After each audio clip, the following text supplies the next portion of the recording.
girls, it's the international break. You know what that means? Things are getting boring. So I needed to pass a bit of time. I decided to do a Q&A. Now, I threw it on everyone and just said, look, throw in your questions. I'm going to pick some out at random.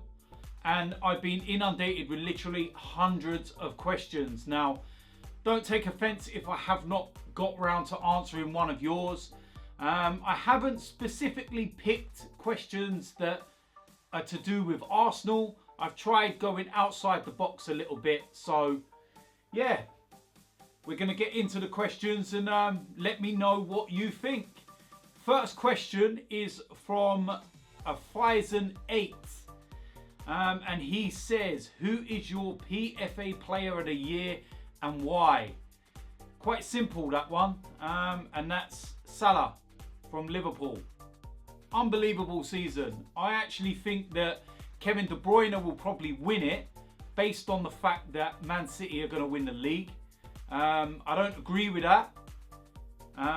Salah, unbelievable first season back in England. On his way to 40 goals, I think. Now, in anyone's book, that's a serious amount of goals. So, yeah, to answer your question, for me, it's Salah. Next question comes from a Duke Max 3. And he says, if you had the choice to make a retired Arsenal player play again in his prime, who would you pick? Oh, that's one hell of a question, that is. Seriously. I suppose most people would naturally go for the likes of Bergkamp, Henry, Perez, Vieira, Petit. I'm kind of going to go with what I feel that we need right now, which is a defender. So I would go with Sol Campbell from the Invincibles. We could go right back and pick out Tony Adams. We could even pick out Gilberto Silva, who I think was an unsung hero at Arsenal. Done all the dirty work, but we really need a centre-back. So if I was going to pull one of them out, then it would be Sol Campbell. Next question comes from... Should have checked the out, shouldn't I? Clinical Bastard. Yeah.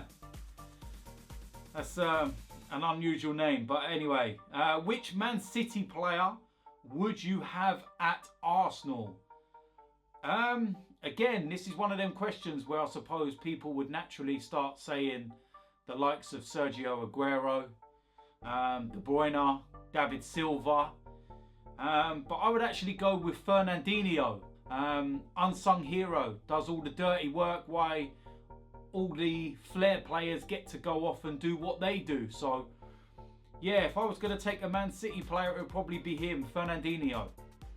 Next question comes from a Kieran J24. And he says, who do you think will win the World Cup and how far do you think England can go? Two questions in one there. So, I can't see past Germany for winning the World Cup. France, they've got a chance. But for me, it's Germany. They're just so efficient. Yeah, Germany, definitely. And how far do I think England can go?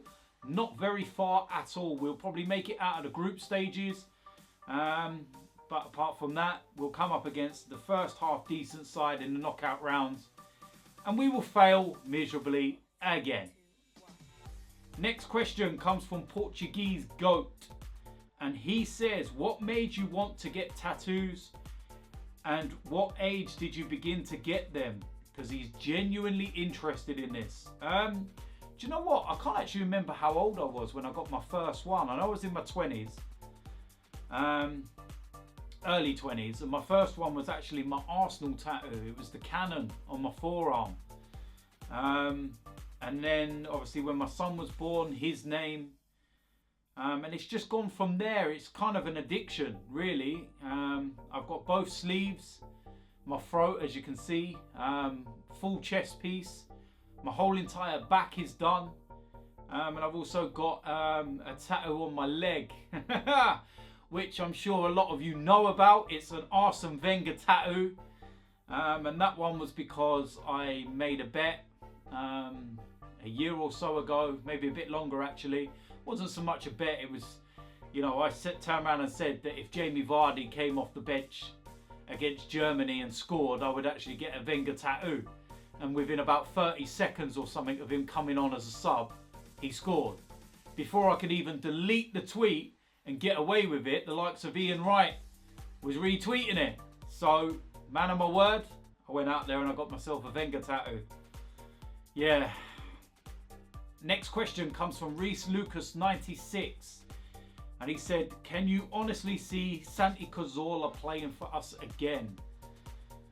No, is the simple answer to that. Sadly, I honestly cannot see Santi Cazorla playing again. And I'm absolutely gutted by that. And I think anyone who loves football will be absolutely gutted by that, because he's an absolute magician. The guy, he loves football. It's as simple as that. But, you know, what's happened to him is just horrific. And, yeah, I don't think he's ever going to come back from that. And sadly, I don't think that we're going to see him in an Arsenal shirt again. Next question comes from a Nicky G. Wilson. And he says, what do you think will change when Wenger leaves? And what do you think will stay the same? I think in terms of things changing, you'll see a lot of it on the pitch. I think we're already seeing a lot of changes behind the scenes with the backroom staff. I think you're starting to see that Arsene Wenger has not got as much power as he used to have at the club. But time will tell. I still think it's going to be a few years for the manager to, you know, rebuild, get his own players in, and for us to really start challenging again.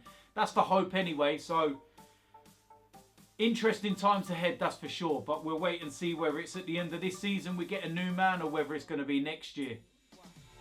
Interesting, definitely. Next question comes from Brandon J9. And he says, if your son signed for Tottenham, what would you do? I'd wish him well. I'd wish him well. And I'd support him 110%. He already knows that if he played there and he came up against Arsenal, I'd be the one that's leading the abuse towards him from the stands. But yeah, I would 110% support him. It's his career. If that's his job, then so be it. But I would certainly be speaking to him, you know, behind the scenes, trying to make him do a Sol Campbell. And then letting him go 4 miles down the road to Arsenal. So, but yeah, in all seriousness, if that was his career path, then I wouldn't stand in his way, and he would have my blessing and my backing 110%, that's for sure. Next question comes from a Will Grigg, but he spelt it weirdly. I'm not going to go and try and deal with that.